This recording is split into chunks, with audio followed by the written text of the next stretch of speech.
விளையாட்டு தோட்டம் டிராக்டர் வச்சு ஃபுல்லாக உழுதாச்சு. எல்லாத்தையும் உழுதாச்சு. இங்கே ஒரு பெரிய அரச மரம் இருக்குது. அரச மரமாக ஆலமரம் மாதிரி இருக்குது. அதில் வேர்லாம் இருக்குது. ஆலமரம் இருக்குது. இதுதான் சீத்தாப்பழம் செடி. இது மாமர செடி. அப்புறம் இங்கே ஒரு வீடு இருக்குது. இங்கே வந்து ரோடு போட்டு வச்சுருக்காங்க. இது இங்கே போர் செட்டு செடி தண்ணி கிடைக்கிறதுலாம் தொட்டி இருக்குது. இங்கே குளிக்கலாம்.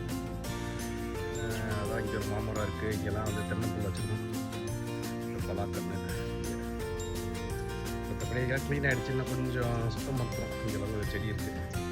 இங்கே தான் பழச்செடியெலாம் இருக்குது. சொல்லலாம் தெரிய மாட்டேங்குது. எல்லாம் சுத்தம் பண்ணுறது எல்லாம் சுத்தம் பண்ணியிருக்கேன். சுத்தமாக அவ்வளோ செடியாக இருந்தது.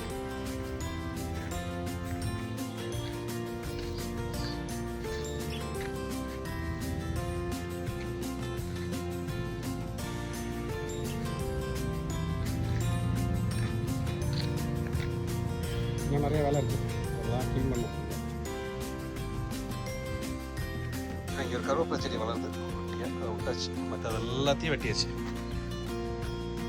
எல்லாத்தையும் க்ளீனாக எடுத்துட்டு செடியெல்லாம் இங்கே வெட்டி போட்டு அங்கே பார்த்தீங்கன்னா இங்கே வந்து இது வந்து சீத்தாப்பழம் ட்ரிம் பண்ணி விட்டேன். ஏன்னா காய்க்கவே மாட்டேங்குது.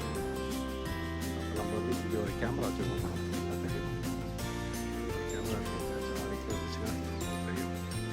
மற்றபடி இங்கே பாருங்கள் செம்மண்ணு. ஒரு வாட்டி வேலை செய்யும் போது கை பூரா ரத்தமாக வந்துச்சு. நானே முள்ளில் தான் கிழிச்சிட்டேன்னு நினச்சேன். அப்புறம் கழுவுனா எல்லாம் போயிடுச்சு. ஒரு இறைச்சல் இல்லை. அப்போ தான் தெரிஞ்சது செம்மண்ணு.